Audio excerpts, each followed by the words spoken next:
एकी कण्ठाभनीलं सुरवरविलसद्विप्रपादाब्जचिह्नं सौभाढ्यं पीतवस्त्रं सरसिजनयनं सर्वदा सुप्रसन्नं पाणौ नाराचचापं कपिनिकरयुतं बन्धुना सेव्यमानम् नौमी यं जानकीशं रघुवरमनिशं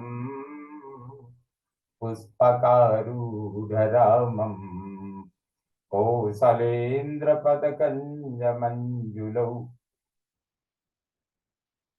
कोमलावजमहेशवन्दितौ जानकी करसरोजलालितौ चिन्तकस्य मनभृङ्गसङ्गिनौ कुन्द इन्दुदर गौरसुन्दरम् अम्बिकापतिमभीष्टसिद्धिदम् कारुणीककलकञ्जलोचनं नौमि शङ्करमनङ्गमोचनम्। भवतां समेषां श्रीमद् वाल्मीकि रामायण पारायणोपक्रमे हार्दं स्वागतम् अभिनन्दनं च। इदानीं उत्तरकांडस्य चतुःपञ्चाशत् सर्गः आरभ्यते। इस सर्ग में राजा नृग का एक सुंदर गड्ढा बनवाकर अपने पुत्र को राज्य दे, स्वयं उसमें प्रवेश करके साप भोगना, यह सब वर्णन इस सर्ग में है। रामस्य भाषितं श्रुत्वा लक्ष्मणः परमार्थवित् उवाच प्राञ्जलिर्वाक्यम् राघवं दीप्ततेजसम्। श्री राम का यह भाषण सुनकर परमार्थवेत्ता लक्ष्मण दोनों हाथ जोड़कर उद्दीप्त तेज वाले श्री रघुनाथ जी से इस प्रकार बोलते, इस प्रकार कहने लगे। अल्पापराधे अल्पापराधे काकुत्स्थ द्विजाभ्यां सापईदृशः महान् मृगस्य राजर्षेर् यमदंड इवापरः। ककुत्स कुलभूषण उन दोनों ब्राह्मणों ने थोड़े से ही अपराध पर राजर्षि नृग को द्वितीय यमदंड के समान ऐसा महान शाप दे दिया। श्रुत्वा तु पाप संयुक्तम आत्मानं पुरुषर्षभ किमुवाच नृगो राजा द्विजौ क्रोध समन्वितौ। पुरुष प्रबल अपने को साप रूपी पाप से संयुक्त हुआ सुनकर राजा नृग ने उन क्रोधी ब्राह्मणों से क्या कहा।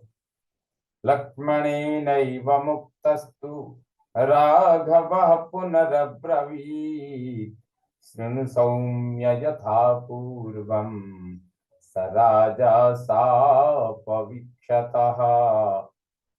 लक्ष्मण के इस प्रकार पूछने पर श्री रघुनाथ जी फिर बोले, सौम्य, पूर्व काल में शापग्रस्त होकर राजा नृग ने जो कुछ कहा उसे बताता हूँ, सुनो।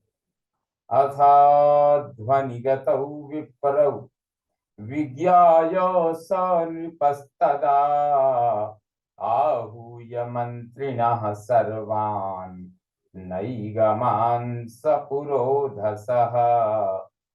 तानुवाच नृगो राजा सर्वाश्च प्रकृतिस्तथा दुःखेन सुसमाविष्टः श्रूयतां मे समाहिताः। जब राजा नृग को यह पता लगा कि वे दोनों ब्राह्मण चले गए और कहीं रास्ते में होंगे, तब उन्होंने मंत्रियों को, समस्त पुरवासियों को, पुरोहितों को तथा समस्त प्रकृतियों को भी बुलाकर दुख से पीड़ित होकर कहा, आप लोग सावधान होकर मेरी बात सुने। नारदः पर्वतश्चैव मम दत्त्वा महद्भयम् गतौ त्रिभुवनं भद्रौ वायुभूता वनिंदितौ।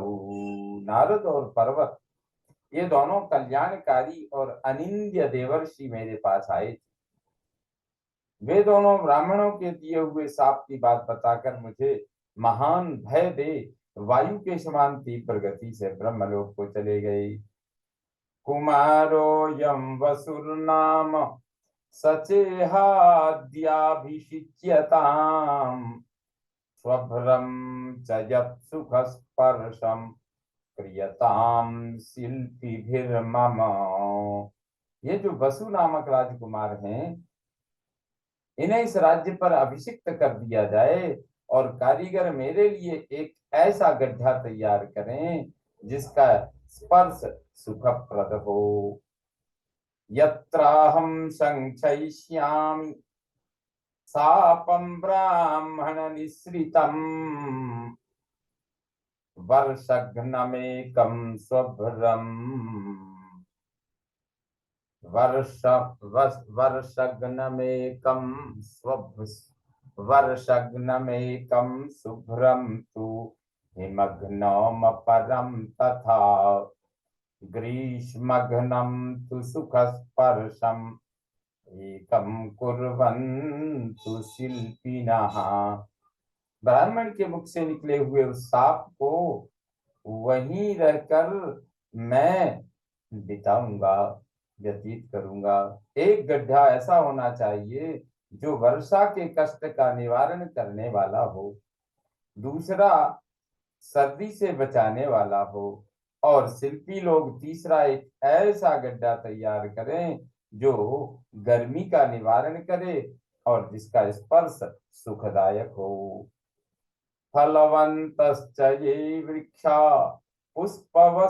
पुष्पवत्यश्च या लताः विरोप्यन्तां बहुविधाः छायावन्तश्च गुल्मिनः क्रियतां रमणीयं च स्वभ्राणां सर्वतो दिशम् सुखमत्र वसिष्यामि यावत् कालस्य पर्ययः।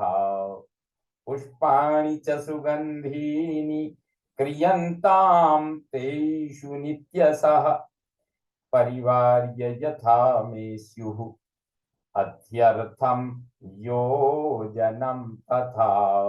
जो फल देने वाले वृक्ष हैं और फूल देने वाली लताएं हैं, उन्हें उन गड्ढों में लगाया जाए। घनी छाया वाले अनेक प्रकार के वृक्षों का वहां आरोपण किया जाए।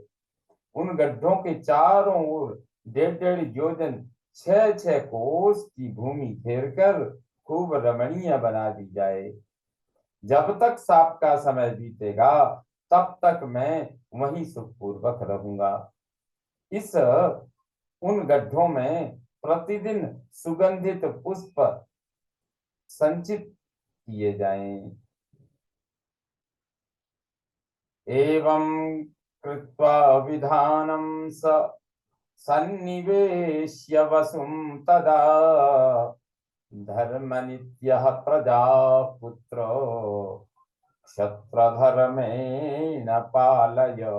ऐसी व्यवस्था करके राजकुमार वसु को राज सिंहासन पर बिठाकर राजा ने उस समय उनसे कहा, बेटा तुम प्रतिदिन धर्म परायण रहकर क्षत्रिय धर्म के अनुसार प्रजा का पालन करो। प्रत्यक्षं ते तथा सापो द्विजाभ्यां मयि पातितः नरश्रेष्ठ सरोषाभ्याम अपराधे पितादृशे। दोनों ब्राह्मणों ने मुझ पर जिस प्रकार साप द्वारा प्रहार किया है वह तुम्हारी आंखों के सामने है। नरश्रेष्ठ, वैसे थोड़े से अपराध पर भी रुष्ट होकर उन्होंने मुझे शाप दे दिया है। मां कृथास्त्वनुसंतापं मत्कृते हि नरर्षभ कृतान्तः कुशलः पुत्रो येनास्मि व्यसनीकृतः पुरुष प्रवर। तुम मेरे लिए संताप न करो बेटा, जिसने मुझे व्यसनी बनाया, संकट में डाला है। अपना किया हुआ वह प्राचीन कर्म ही अनुकूल प्रतिकूल फल देने में समर्थ होता है। प्राप्तव्यान्येव प्राप्नोति, गन्तव्यान्येव गच्छति, लब्धव्यान्येव लभते, लब्धव्यान्येव लभते, दुःखानि च सुखानि च पूर्वे जात्यन्तरे वत्स, मां विषादम कुरुष्वः। वत्स, पूर्व जन्म में किए गए कर्म के अनुसार मनुष्य उन्हीं वस्तुओं को पाता है जिन्हें पाने का वह अधिकारी उन्हीं स्थानों पर जाता है जहां जाना उसके लिए अनिवार्य है, तथा उन्हीं दुखों और सुखों को उपलब्ध करता है जो उसके लिए नियत हैं। अतः तुम विषाद न करो। एवमुक्त्वा नृपस्तत्र सुतं राजा महायशा, स्वपरं जगाम सुकृतं वासाय पुरुषर्षभ। नरश्रेष्ठ, अपने पुत्र से ऐसा कहकर महायशस्वी नरपाल राजा नृप ने अपने रहने के लिए सुंदर ढंग से तैयार किए गए गड्ढे में प्रवेश किया। एवं प्रविश्यैव नृपस्तदानीं स्वभ्रं महदरत्नविभूषितं तत् सम्पादयामास तदा महात्मा, सापं द्विजाभ्याम हिरुषा विमुक्तम। इस तरह उस रत्न विभूषित महान गर्त में प्रवेश करके उस समय महात्मा राजा नृग ने ब्राह्मणों द्वारा रोष पूर्वक दिए गए उस साप को भोगना आरंभ किया। इत्यार्थ से श्रीमद् रामायणे वाल्मीकि आदि काव्ये उत्तरकांडे चतुःपञ्चाशत् सर्गः सम्पूर्णतां याति। ओम पूर्णमदः पूर्णमिदं पूर्णात् पूर्णमुदच्यते, पूर्णस्य पूर्णमादाय पूर्णमेवावशिष्यते। ओम शांति शांति शांतिः।